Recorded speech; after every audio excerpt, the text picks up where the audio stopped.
From Wish TV and the All Indiana Podcast Network, this is the News 8 Daily 8 Podcast, a Wish TV News 8 update. Hi, this is Hannah Mordeau, and this is a special edition update to your News 8 Daily for Tuesday, February 17th.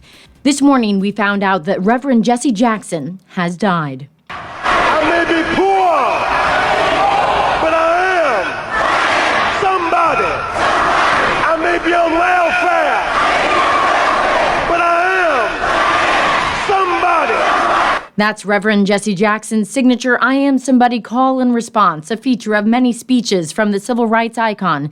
His family says Jesse Jackson died this morning surrounded by his family following a long illness similar to Parkinson's disease. This morning on Daybreak, Indiana Congressman Andre Carson joined us live to discuss his life and legacy. We are getting more reaction to the death of civil rights icon Reverend Jesse Jackson. His family says he died this morning. Joining us live on Zoom to talk about Reverend Jackson's legacy is Congressman Andre Carson. Congressman, thank you so much for being here. What an honor. Thank you. This is a major loss, certainly, for civil rights movement and the entire country. Can you talk about his impact? Well, today we mourn a civil rights icon. I also mourn a mentor and really an inspiration. Reverend Jackson had a vision for a rainbow coalition, the idea that people from different backgrounds could be united in the fight for social justice. And it was the idea that we could transform our country and everyone had to be included. And we're in a time where some politicians use diversity as a dirty word or a bad word. But I think diversity is our strength. Diversity actually makes us better in every way, and Reverend Jackson really changed our nation's landscape. Before the great President Obama, there was Jesse Jackson, and that imagery, and he had an influence on me, as did Muhammad Ali with his rhyming style, which I still utilize today as someone who was an artist, but also I was very inspired by his movement as a kid. From 1984, even 1988, it inspired so many of us, even President Obama. And, you know, we're still fighting for civil rights today. Jesse Jackson was very close to Dr. Martin Luther King. He was there when he was assassinated. You know, he often repeated the idea that everyone is somebody. He said, I may be poor, but I am somebody. I may be young, but I am somebody. I may be on welfare, but I am somebody. He fought to recognize the common humanity in every person. And that's how we'll be honoring him this morning. Well, and you mentioned he was one of your mentors. Your grandmother, Julia Carson, also got to appear alongside Jackson in 1984 here in Indianapolis when he was running for president at the time, and she was in the state Senate. What was so special to you about that moment? Well, it was a movement. I think it was a movement of here is an African-American man who was attempting to run for the highest office in the land, some would argue, on the planet. And I think the imagery of a black man running for president did a lot to the psychology of our country, and importantly, the psychology of young black men and women and men and women of color. And what's important to note is that he built a rainbow coalition.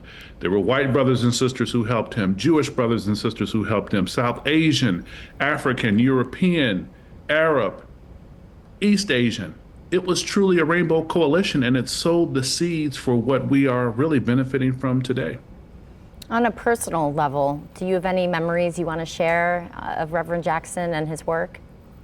I can remember in 1984, he was campaigning, and we were at a church of Dr. Andrew J. Brown and his son Tommy Brown, and we were in a basement. This was during Operation Breadbasket, and Reverend Jackson was very lively in his language, and I was shocked. I sat in the corner as I think I was 9 to be 10 later that year, very shocked.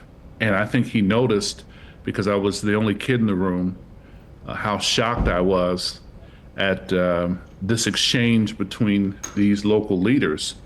And some words were used, but I think he he got a thrill out of it because he stared at me and his language was livelier.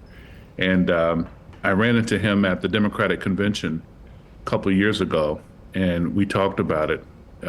He laughed, but I still have a relationship with his sons and members of his family, and we always thank them. And his son was just telling me recently that people don't know the Midwestern connection is that they are related to the Jackson family, and Michael Jackson's their cousin. And that's great Midwestern history that often gets overlooked. And Reverend Jackson did so much.